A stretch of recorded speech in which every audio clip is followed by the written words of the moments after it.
In the 19th century, Herman Melville wrote of the Pacific, "There is, one knows not what sweet mystery about this sea, whose gently awful stirrings seem to speak of some hidden soul beneath. This mysterious, divine Pacific zones the world's whole bulk about, makes all coasts one bay to it, seems the tide-beating heart of Earth."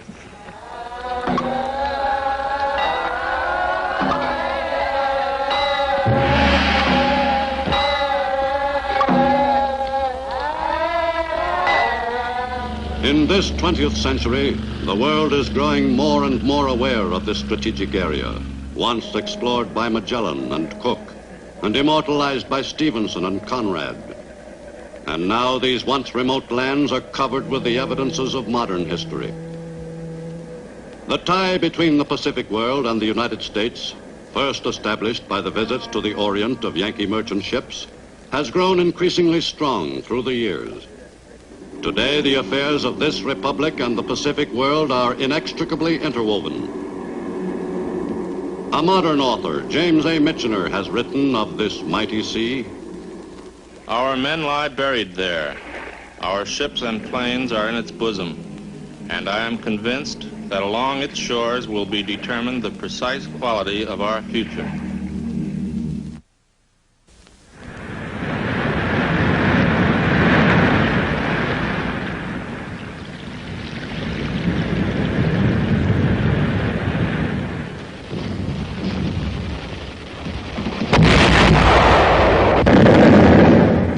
The war which engulfed the Pacific in 1941 marked the beginning of a new era in the history of that part of the earth. Never again could the Pacific Basin remain detached from the forces which were shaping the course of world history.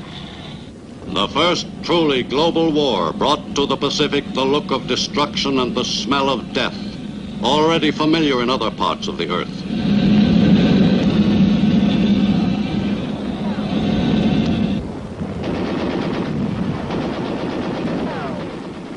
The word Pacific no longer meant an ocean paradise of peace. For countless centuries, the peoples of the Pacific were largely untroubled by international crises. Life was simple for the natives of most of the lands touched by the world's largest ocean. It once seemed wildly improbable that the people of these remote regions and the exotic lands they inhabited would one day be swept into the main current of the Earth's affairs. The United States first became vitally interested in the Pacific world following the extension of America's frontiers westward. In the mid-19th century, the young republic pushed its way across the 3,000 miles separating its east and west coasts. The attention of pioneering America was focused on the territory which lay along the western shores of the continent. With the acquisition of Oregon and California, the United States became an important force in the affairs of the Pacific world. But the coastline did not check America's expansion westward. The same spirit which motivated the exploration of the western United States prompted other Americans, men like Secretary of State William H. Seward, to extend the range of American influence into the Pacific Basin itself.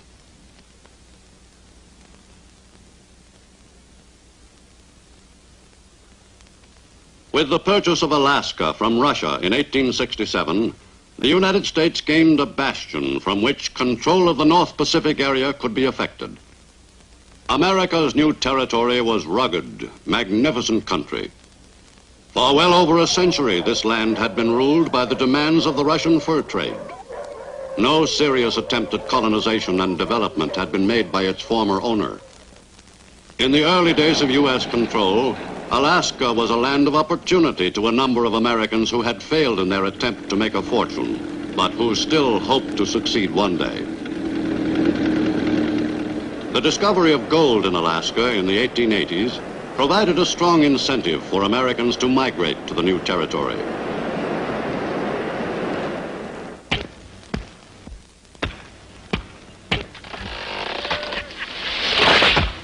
An orderly system of land surveys was inaugurated before the turn of the century, and a succession of homestead laws became effective. But in spite of Alaska's natural advantages, the development of the new territory was a slow process. Attempts to speed up colonization were hampered by the frequently unfavorable climate. In many parts of Alaska, the weather was suitable for outdoor work for only a brief period each year.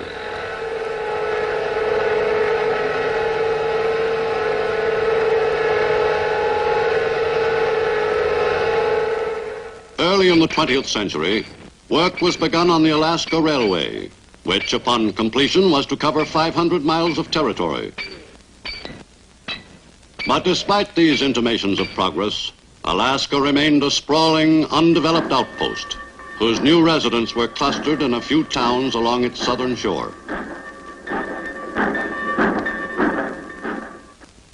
To the south, the Hawaiian Islands became a link in America's Pacific frontier in the closing years of the 19th century.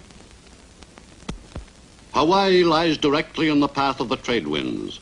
Its soft, provocative climate helps make it one of the most popular of American possessions. Hawaii today is dotted with evidences of its colorful history. Its discoverer, Britain's Captain James Cook, is commemorated on the island of Hawaii. And the memory of the reign of King Kamehameha I is kept vividly alive throughout the islands. This popular monarch, revered by the islanders as the Napoleon of the Pacific, fostered a closer relationship with the United States.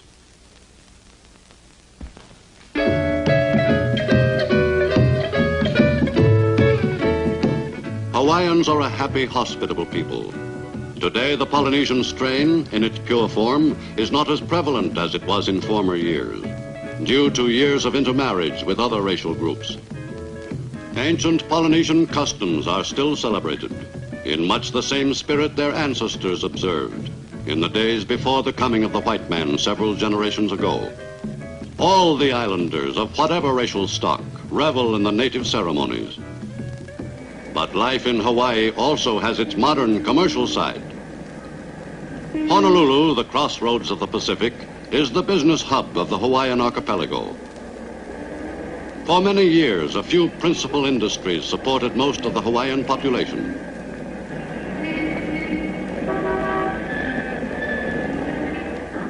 Hawaii's increasing development and continued prosperity are associated directly with the size and quality of its crops of pineapple and sugarcane, the island's chief exports. Technical improvements in growing cane and extracting the sugar content have made the Hawaiian industry a more efficient operation than any of its mainland competitors. But Hawaii's principal industry was destined soon to be war work. Home base of the U.S. Pacific Fleet, Hawaii assumed a tremendous importance as a U.S. war with Japan became a distinct possibility. Strategically situated almost midway between the American mainland and the home islands of Japan, Hawaii would inevitably be directly concerned if war broke out.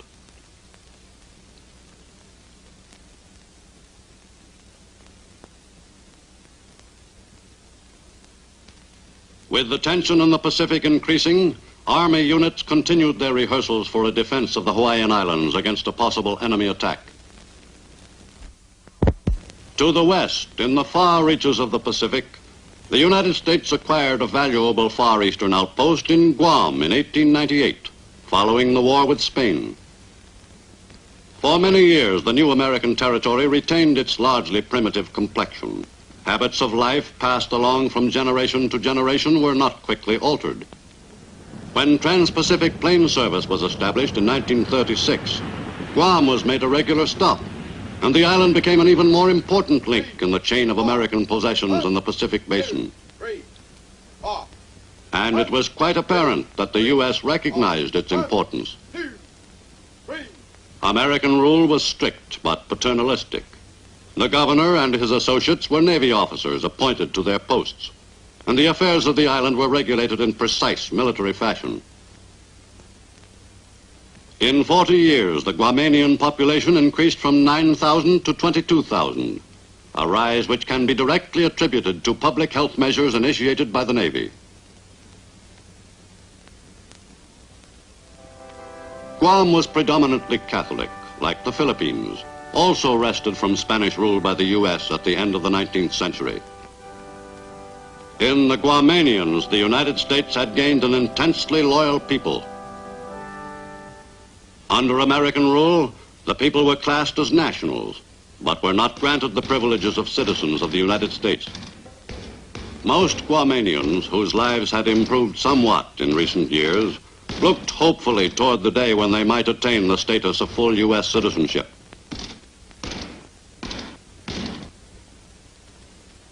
The U.S. was not the only great power gaining a foothold in the Pacific. In a strategic position in the southwestern region lie two important members of the British Commonwealth of Nations, Australia and New Zealand. These down-under countries have made Great Britain a more active participant in the affairs of the Pacific for the past several generations. The modern cities of the two lands today are inhabited by the descendants of the British settlers who migrated to British Oceania. This thoroughly Occidental society developed and flourished, though it was more than 10,000 miles removed from the mother country, almost halfway around the globe.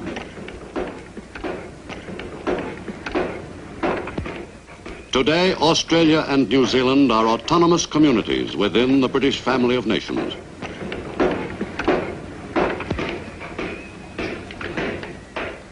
An industrious and progressive people, Australians and New Zealanders show an obvious pride in the steady growth of their countries.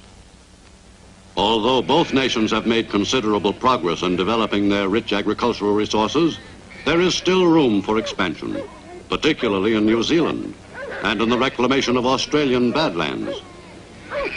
Both down-under countries exist on an export economy, for even if the purchasing power of the Australian and New Zealander were substantially increased, they could not possibly consume the enormous meat and dairy yield.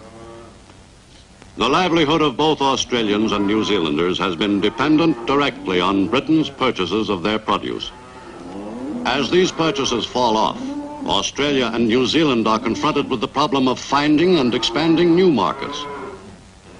For the problem of developing independent economies successfully could be solved only by the two dominions themselves.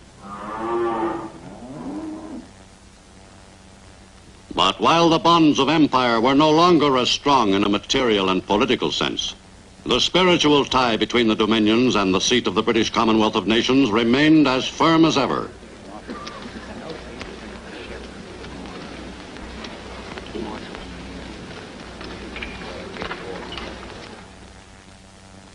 For centuries, the countries of Southeast Asia have constituted a potential trouble spot in the Pacific world. In the 30s, the stirrings of nationalism became evident in these heavily populated countries, peopled by a great variety of ethnic groups. Siam began to agitate for the return of territory allegedly usurped by the French in the 19th century. Its people dreamed of a greater Thailand, and a close bond was established with the Japanese, who sided with the Siamese in their modest territorial expansion program.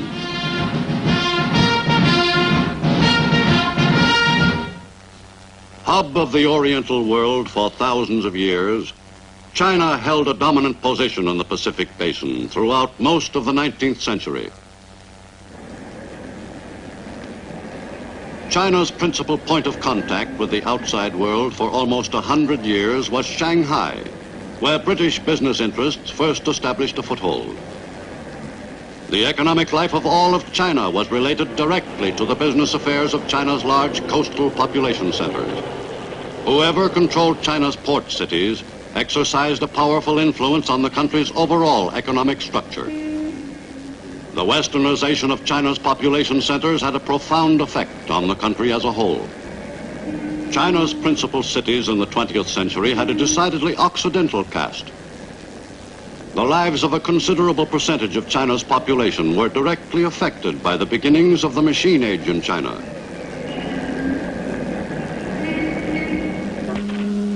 One of the most important aspects of China's modernization was the introduction of progressive methods in the manufacture of textiles. But modern methods prevailed only in a few major cities. Throughout most of China, traditional procedures were still followed. For even in the 20th century, China remained thoroughly Oriental in the conduct of its affairs. Many Chinese merchants still transacted their business chiefly in the local tea house. All classes of Chinese men enjoyed the luxury of spending a few hours at the tea house, where the patrons discussed all their problems, social as well as business, with anyone who cared to listen. Through the years, the local tea house became an informal extension of the magistrate's court.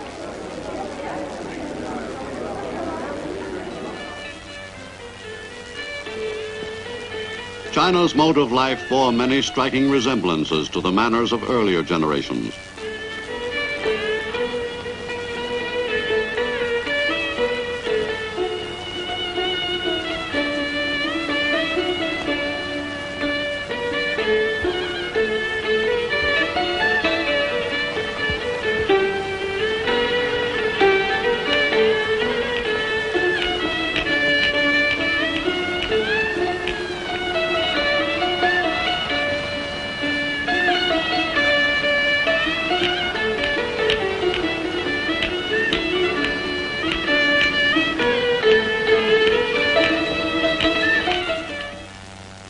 China's fortunes took an abrupt turn in 1911, when the Chinese Empire was overthrown by supporters of Dr. Sun Yat-sen, on whose political principles the young republic was founded.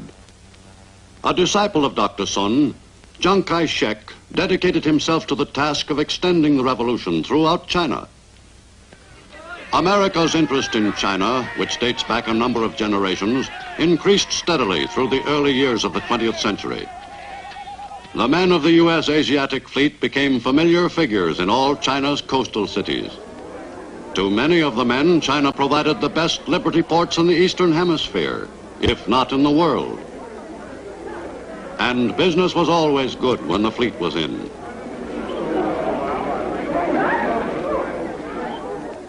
The regular visits of U.S. warships were made chiefly for diplomatic reasons. The appearance of a cruiser like the Augusta, even on a friendly call, could hardly fail to leave a vivid impression of U.S. military capabilities. But there were other visitors in China's harbors. Japanese warships, ignoring diplomacy, simply occupied China's key ports. For the center of influence in the Orient was shifting to the north and east. Japan was taking a more and more active part in Far Eastern affairs. The rise of the Japanese nation as a world power was closely linked with the religious convictions of its people. For the Japanese believed that they were ordained by the gods to grow sufficiently strong to rule the earth one day. Much of the ritual was dedicated by the Japanese Shinto priests to the interests of the imperial government. In these ceremonies, the people celebrated their national unity, their patriotism, their prosperity, the seasons of the year, the abundance of their crops, and any other aspects of their national life which seemed fitting. The principal aims of the state Shinto cult were to obtain support for the state, effect national solidarity, and create strength in critical periods.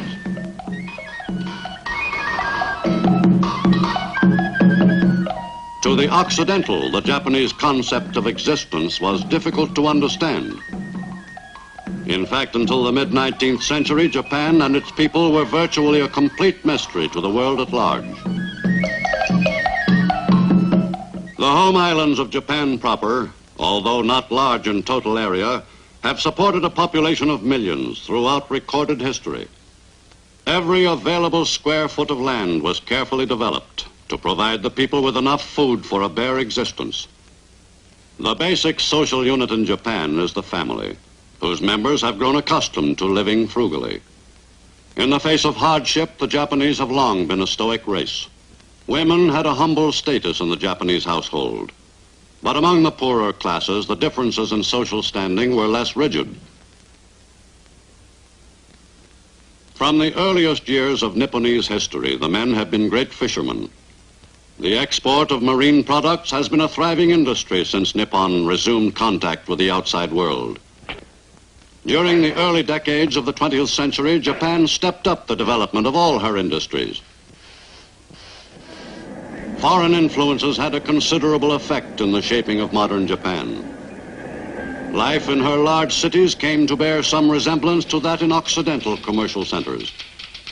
The reorganization of the currency system in the late 19th century eliminated the confusion resulting from the use of several types of money. A stabilized banking system provided evidence to the public of the strength and efficiency of the government administration. Although it took some time to achieve the readjustment from the old way of operating, the conversion to modern methods was made rapidly once the nation's business with foreign countries increased.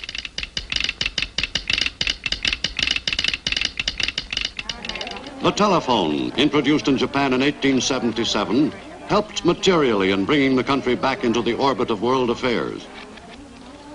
With their typical enthusiasm for anything new, the people soon became addicted to the use of the mystifying gadget.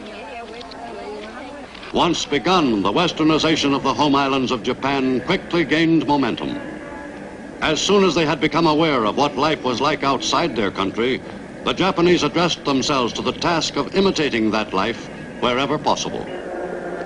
Once completely secluded, the Japanese now seemed obsessed with the desire to prove themselves as progressive as any people, any place in the world.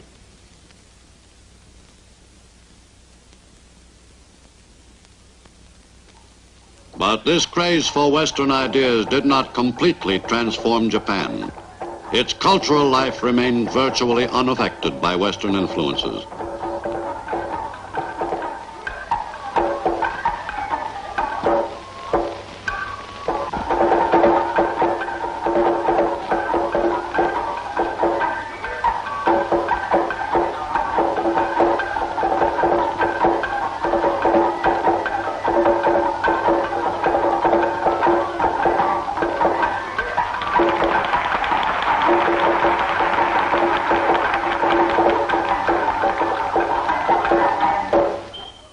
In the Western world's 20th century after Christ, Japan stood at the threshold of a new era.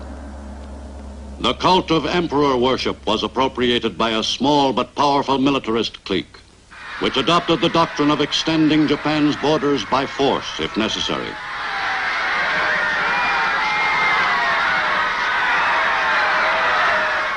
As the militarists gained greater control, all Japan was geared to the new program of expansion by aggression, and the energies of all Japanese were directed toward the building of a strong national fighting spirit.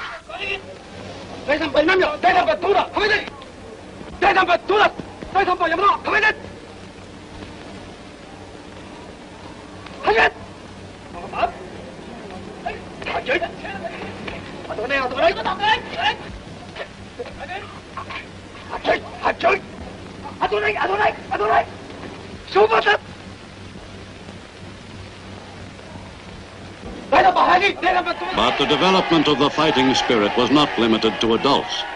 Japanese children were carefully indoctrinated in the glories of war. The code of Bushido, the way of the warrior, was eagerly instilled in Japanese who were still moppets. Active military training began at the age of 6. From the beginning, the children were taught that it was an honor to die for the emperor, that they must become the equal in fighting ability of 3 soldiers of any other nation. Military training of grade schoolboys was a required part of their education. No doubt was left in the mind of any young boy that he was destined to fight and die for his country. By the time they reached their teens, Japanese youths were well prepared for their one mission in life. The warlike spirit was, by now, well nurtured. At every side, the young soldiers were acclaimed as divinely inspired warriors. As the recruits approached young manhood, their training was intensified. Every technique of modern warfare was drilled into the young soldiers. For accomplishment in the use of the newest weapons was vital if the enemies of the emperor were to be annihilated. The process of turning the young recruits into warriors was a complex one, but no effort could be spared in the development of the imperial fighting forces. And during the fateful 4th decade of the 20th century, complete control of the Japanese Empire fell to the militarists. General Hideki Tojo, And Yosuke Matsuoka gave impetus to a movement which was geared to one course of action. Barely 6 weeks after Tojo became premier, the Pacific world was plunged into a cataclysmic war.